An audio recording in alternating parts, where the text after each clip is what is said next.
ಓಂ ನಮೋ ಭಗವತೆ ವಾಚಸ್ಪತಯೇ. ತತ್ರಾಥ ಶುಶ್ರಾವ ಸುಹೃದ್ವಿನಷ್ಟಿಂ ವನಂ ಯಥಾ ವೇಣುಜವನ್ಹಿನಾಶ್ರಯಂ ಸಂಸ್ಪರ್ಧಯಾ ದಗ್ಧಮಥಾನುಶೋಚನ್ ಸರಸ್ವತೀಂ ಪ್ರತ್ಯಗಿಯಾಯ ತೂಷ್ಣೀಂ.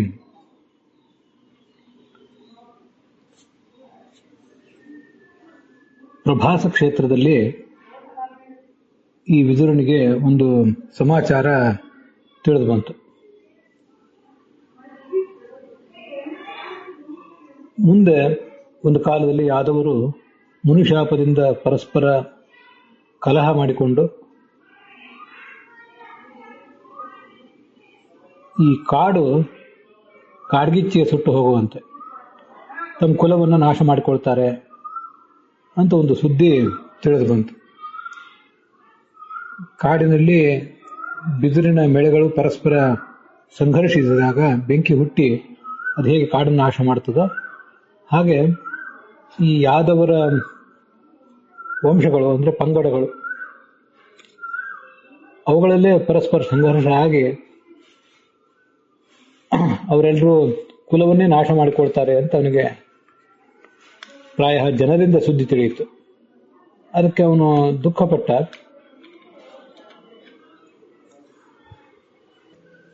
ಸರಸ್ವತಿ ನದಿಯ ಕಡೆಗೆ ಹೊರಟ. ಸರಸ್ವತಿ ನದಿ ಪಶ್ಚಿಮ ದಿಕ್ಕಿಗೆ ಹರಿತಾ ಇತ್ತು, ಆ ಕಡೆಗೆ ಹೊರಟ ಅಂತ ಹೀಗೆ ಕಾಣಿಸ್ತದೆ. ಅದರಲ್ಲಿ ಪಶ್ಚಿಮ ವಾಹಿನಿಯಾದ ಸರಸ್ವತಿ ಕಡೆಗೆ ಹೊರಟ ಅಂತ ವಿಜಯಧ್ವಜರು ಯಾದವಾರ್ಯರು ಬರೀತಾರೆ. ಪಶ್ಚಿಮ ದಿಕ್ಕಿನ ಕಡೆಗೆ ಹೊರಟ ಅಂತ ಶ್ರೀಧರರು ಮೊದಲಾದವರು ವ್ಯಾಖ್ಯಾನ ಇದೆ. ಅವನು ಯಾವ ಭಾಗದಲ್ಲಿ ಸಂಚಾರ ಮಾಡ್ತಿದ್ನೋ ಆ ಭಾಗದಿಂದ ಪಶ್ಚಿಮದ ಕಡೆ ಹೊರಟ. ಅಲ್ಲಿ ಈ ಸರಸ್ವತಿ ನದಿ ಇತ್ತು ಅಂತ ಶ್ರೀಧರರು ವೀರರಾಘವರು ಮೊದಲಾದವರ ಅರ್ಥ ಕಾಣಿಸ್ತದೆ. ಯಾವುದು ಅರ್ಥ ಅಂತ ನಿರ್ಧರಿಸುವುದು ಸ್ವಲ್ಪ ಕಷ್ಟವೇ. ಅಂತೂ ಅಲ್ಲಿ ಏನಿದೆ ಅಂತ ಅನ್ನೋದನ್ನ ತಮ್ಮೆದುರಿಗೆ ಹೇಳಿದ್ದೀನಿ.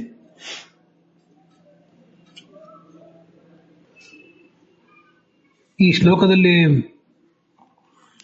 ಸುಹೃದರ ವಿನಷ್ಟಿ ಅಂತಿದೆಯಲ್ಲ, ಆತ್ಮೀಯರ ನಾಶ ಆಗಿದ್ದನ್ನ ಕೇಳಿದ ಅಂತ. ಆತ್ಮೀಯರು ಅಂದ್ರೆ ಯಾರು ಅನ್ನೋದನ್ನ ಶ್ರೀಧರರು, ವೀರರಾಘವರು, ರಾಧಾಕೃಷ್ಣರು ಮೊದಲಾದವರು ಕೌರವಾದಿಗಳ ನಾಶ ಅಂತ ಅರ್ಥ ಹೇಳ್ತಾರೆ. ಆದರೆ ಆ ಅರ್ಥ ನಮಗೆ ಸಮ್ಮತ ಅಲ್ಲ. ಅದಕ್ಕೆ ಕಾರಣ ಏನಂದ್ರೆ, ಕೌರವಾದಿಗಳ ನಾಶ ಆಗುವಾಗ ವಿದುರ ಅಲ್ಲೇ ಇದ್ದ, ಅವನಿಗೆ ಅದೆಲ್ಲ ಗೊತ್ತೇ ಇತ್ತು. ಮಹಾಭಾರತ, ಭಾಗವತ ಇತ್ಯಾದಿಗಳನ್ನ ಹೊಂದಿಸಿ ನೋಡಿದ್ರೆ ಕೌರವರ ನಾಶ, ಪಾಂಡವರು ಪಟ್ಟಾಭಿಷಿಕ್ತರಾಗಿದ್ದು ಅದೆಲ್ಲವೂ ಕೂಡ ಆತನಿಗೆ ಈಗಾಗಲೇ ಗೊತ್ತಿತ್ತು. ಮತ್ತೆ ಭಾಗವತ ತಾತ್ಪರ್ಯದಲ್ಲಿ ಆಚಾರ್ಯರು ಸ್ಕಂದ ಪುರಾಣದ ಶ್ಲೋಕಗಳನ್ನು ಕೂಡ ಉದ್ಧರಿಸಿದ್ದಾರೆ. ಅದನ್ನ ಈ ಹಿಂದೆ ಕೂಡ ನಾವು ನೋಡಿದ್ದೇವೆ.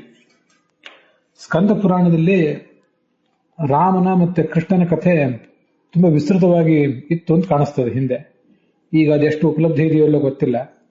ಆದ್ರೆ ಆಚಾರ್ಯರು ಭಾಗವತ ತಾತ್ಪರ್ಯದಲ್ಲಿ ಈ ಕೃಷ್ಣನ ಕಥೆಗೆ ಪೋಷಕವಾಗಿ, ಹಾಗೆ ರಾಮನ ಕಥೆಯ ಪೋಷಕವಾಗಿಯೂ ಕೂಡ ಅನೇಕ ಶ್ಲೋಕಗಳನ್ನ ಸ್ಕಂದ ಪುರಾಣದಿಂದ ಉದ್ಧರಿಸಿದ್ದಾರೆ. ಆದ್ರಿಂದ ಕೌರವರ ನಾಶ ಆಗಿ ಹೋಗಿತ್ತು ಅನ್ನೋದು ಅವನಿಗೆ ಈಗಾಗಲೇ ಗೊತ್ತಿತ್ತು. ಅದನ್ನ ಈ ಹಿಂದೆ 2ನೇ ಶ್ಲೋಕದಲ್ಲೇ ನಾವು ನೋಡಿದ್ದೇವೆ. ಯುದ್ಧ ಕಾಲದಲ್ಲಿ ತೀರ್ಥಯಾತ್ರೆಗೆ ವಿದುರ ಹೋಗ್ತಿದ್ರು ಕೂಡ ಬಹಳ ದೂರ ಏನು ಹೋಗ್ತಿರ್ಲಿಲ್ಲ, ಅಲ್ಲೇ ಸಮೀಪದಲ್ಲೇ ಸಂಚಾರ ಮಾಡ್ತಿದ್ದ. ಹೆಚ್ಚಿನ ಅಂಶ ಹಸ್ತಿನಾವತಿಯಲ್ಲಿ ಇರ್ತಿದ್ದ ಅಂತ.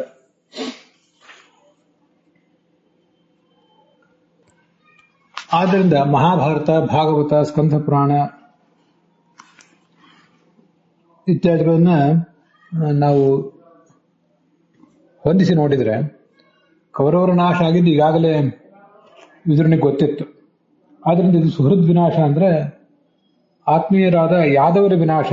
ಅದು ಕೂಡ ಈಗ ಆಗುವುದಲ್ಲ, ಮುಂದೆ ಆಗ್ತದೆ ಅದು ಅಂತ ಅದರ ತಾತ್ಪರ್ಯ. ಅದಾಗುವುದು ಅವನಿಗೆ ಸಂಕ್ಷಿಪ್ತವಾಗಿ ಈಗ ಗೊತ್ತಾಯಿತು. ಜೀವ ಗೋಸ್ವಾಮಿ ಅನ್ನೋರು ವ್ಯಾಖ್ಯಾನ ಮಾಡ್ತಾರೆ, ಸುಹೃದ್ ವಿನಷ್ಟಿಂ ಯಾದವಾನಾಂ ವಿನಷ್ಟಿಂ ಇತ್ಯೇವ ಜ್ಞಾತವ್ಯಂ ಅಂತ. ಆಚಾರ್ಯರು ಭಾಗವತ ತಾತ್ಪರ್ಯದಲ್ಲಿ ಸ್ಕಂದ ಪುರಾಣದ ಮಾತನ್ನೇನು ಉದ್ಧರಿಸಿದ್ದಾರೆ ಆ ಸ್ಕಂದ ಪುರಾಣದ ಮಾತನ್ನೇ ಜೀವ ಗೋಸ್ವಾಮಿಯವರು ಮತ್ತೊಂದು ವಾಕ್ಯದಿಂದ ಉದ್ಧರಿಸಿದಾರಷ್ಟೇ. ಸ್ಕಂದ ಪುರಾಣ ಅಂತ ಅವ್ರು ಹೇಳಲಿಲ್ಲ. ಅವರಿಗೆ ಸ್ಕಂದ ಪುರಾಣವನ್ನು ನೋಡಿ ಗೊತ್ತಿದ್ದಿರಬಹುದು, ಅಥವಾ ಬೇರೆ ಯಾವುದಾದ್ರು ಮೂಲದಿಂದ ಅವರಿಗೆ ಅದು ಗೊತ್ತಿದ್ದಿರಬಹುದು. ಅಂತೂ ಇದು ಯಾದವರ ನಾಶ ಹೊರತು ಕೌರವರ ನಾಶ ಅಲ್ಲ ಅನ್ನೋದನ್ನು ಜೀವ ಗೋಸ್ವಾಮಿ ಅನ್ನೋ ವ್ಯಾಖ್ಯಾನಕಾರರು ಕೂಡ ಹೇಳ್ತಾರೆ. ಅದು ಕೂಡ ಈಗ ಯಾದವರ ವಿನಾಶ ಹಾಗೆ ಹೋಗಿದ್ದನ್ನು ಅವನು ಕೇಳಿದ್ದಲ್ಲ, ಮುಂದೆ ಆಗ್ತದೆ ಅಂತ ಅದರ ತಾತ್ಪರ್ಯ. ಭಾರತದಲ್ಲಿ ಆ ಯಾದವರ ವಿನಾಶ ಆಗುವುದು ಕೂಡ ಮುಂದೆ ಅಂತಾನೆ ಉಲ್ಲೇಖ ಇದೆ. ಅದಕ್ಕಾಗಿಯೇ ಭಾಗವತ, ಭಾರತ, ಸ್ಕಂದ ಪುರಾಣ ಮೊದಲಾದೆಲ್ಲವನ್ನು ಹೊಂದಿಸಿ ನೋಡಬೇಕು ಅಂತ ಅದರ ತಾತ್ಪರ್ಯ. ಇದರ ಜೊತೆಗೆ ನಾವು ನೋಡಬೇಕಾದ ಮತ್ತೊಂದು ಪುರಾಣ ಅಂದ್ರೆ ಹರಿವಂಶ ಪುರಾಣ ಕೂಡ. ಆಚಾರ್ಯರ ವ್ಯಾಖ್ಯಾನಗಳು ಇವೆಲ್ಲ ಪುರಾಣಗಳನ್ನ ಸರಿಯಾಗಿ ಪರಿಶೀಲಿಸಿದ್ದಾಗಿರ್ತದೆ. ಆದ್ದರಿಂದ ಒಟ್ಟಾರೆ ಅದನ್ನ ಹೇಳ್ಬೇಕು ಹೇಗೆ ಅಂದ್ರೆ, ಪಾಂಡವರು ಪಟ್ಟಾಭಿಷಿಕ್ತರಾದ ಮೇಲೆ, ಕೌರವರನ್ನು ಕೊಂದು ಪಟ್ಟಾಭಿಷಿಕ್ತರಾದ ಮೇಲೆ 36 ವರ್ಷ ರಾಜ್ಯಭಾರ ಮಾಡಿದ್ರು. ಅದರಲ್ಲಿ ಈಗ 10 ವರ್ಷ ಕಳೆದಿದೆ ವಿದುರನ ಈ ತೀರ್ಥ ಸಂಚಾರ ಪ್ರಸಂಗದಲ್ಲಿ. ಇನ್ನು 26 ವರ್ಷ ಇರುವಾಗ, 26 ವರ್ಷದ ಅವಧಿ ಇನ್ನೂ ಇರುವಾಗ ಕೃಷ್ಣ ಮತ್ತು ಪಾಂಡವರು ಈ ಭೂಲೋಕವನ್ನು ಬಿಟ್ಟು ಹೋಗಲಿಕ್ಕೆ, ಆವಾಗ ಈ ಘಟನೆ ನಡೆದದ್ದು ಅಂತ ತಿಳ್ಕೊಳ್ಬೇಕು. ಈಗಾಗಲೇ ಶಾಪ ಬಂದಿತ್ತು, ಶಾಪ ಸತ್ಯ ಆಗಲಿಕ್ಕೆ ಇನ್ನೂ 26 ವರ್ಷ ಉಳಿದಿತ್ತು.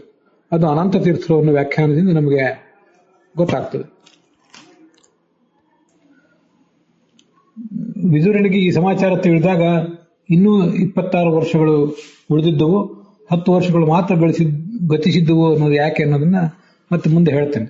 ಅದನ್ನ ಆಚಾರ್ಯ ಎಲ್ಲರೂ ಹೇಳಿರಬಹುದು, ಅಥವಾ ಭಾರತ ಭಾಗವತಾದಿಗಳಲ್ಲಿ ಅದಿರಬಹುದು.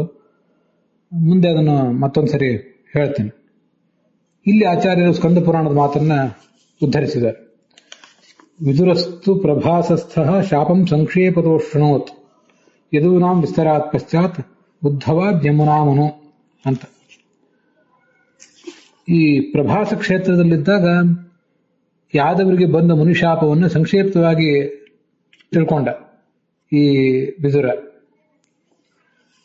ಪ್ರಾಯ ಅದು ಜನರಲ್ಲಿ ಆ ಸುದ್ದಿ ಈಗಾಗಲೇ ಹರಡಿತ್ತು.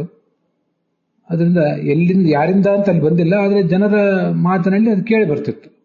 ಮುಂದೆ ಯಮುನಾ ತೀರದಲ್ಲಿ ಉದ್ಧವನ ಭೇಟಿಯಾದಾಗ ಅದರನ್ನ ವಿಸ್ತೃತವಾಗಿ ಅವನು ತಿಳಿದ ಅಂತ ತಿಳ್ಕೊಳ್ಬೇಕು. ಭಾರತ ವಿರೋಧಾಚ ಅನ್ಯಥ. ಈಗಾಗಲೇ ಯದುವಂಶದ ನಾಶ ಆಗಿದೆ ಅಂತ ಹೇಳಿಬಿಟ್ರೆ ಅದು ಮಹಾಭಾರತದ ಕಥೆಗೆ ವಿರುದ್ಧ ಆಗ್ತದೆ. ಅದಕ್ಕಾಗಿ ಮಹಾಭಾರತವನ್ನು ಭಾಗವತವನ್ನು ಒಟ್ಟಾರೆಯಾಗಿ ಗಮನಿಸಬೇಕು ಅಂತ ಅದರ ಅಭಿಪ್ರಾಯ.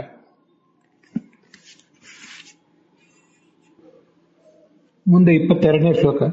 ತ್ರಿತ ಶುಕ್ರ ಮನು ಪೃಥು ಅಗ್ನಿ ಅಸಿತ ವಾಯು ಸುದಾಸ ಗೋವುಗಳು ಗುಹ ಯಮ ಇವರೆಲ್ಲರ ತೀರ್ಥಗಳನ್ನು ಸೇವಿಸಿದ.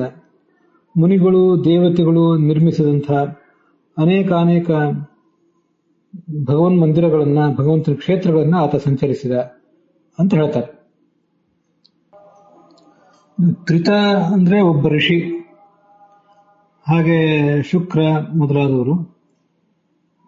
ಇವರು ಒಟ್ಟಾರೆ ತುಂಬಾ ಜನ ಇದ್ದಾರೆ. ಕೆಲವು ಜನ ಋಷಿಗಳು, ಕೆಲವರು ದೇವತೆಗಳು, ಅವರು ತಪಸ್ಸು ಮಾಡಿದ ಪ್ರದೇಶಗಳು ಪ್ರಾಯ. ಹಾಗೆ ಕೆಲವರು ದೇವಾಲಯಗಳನ್ನು ನಿರ್ಮಿಸಿರಬಹುದು. ಅವೆಲ್ಲವನ್ನು ಇವನು ಸಂದರ್ಶಿಸಿದ ಅಂತ ಅದರ ಅರ್ಥ ಆಗ್ತದೆ. ಅದರೊಂದಿಗೆ 22ನೇ ಶ್ಲೋಕದ ವಿವರದೊಂದಿಗೆ ಇವತ್ತಿನ ಈ ಭಾಗ ಸಮಾಪ್ತ ಆಗಿದೆ.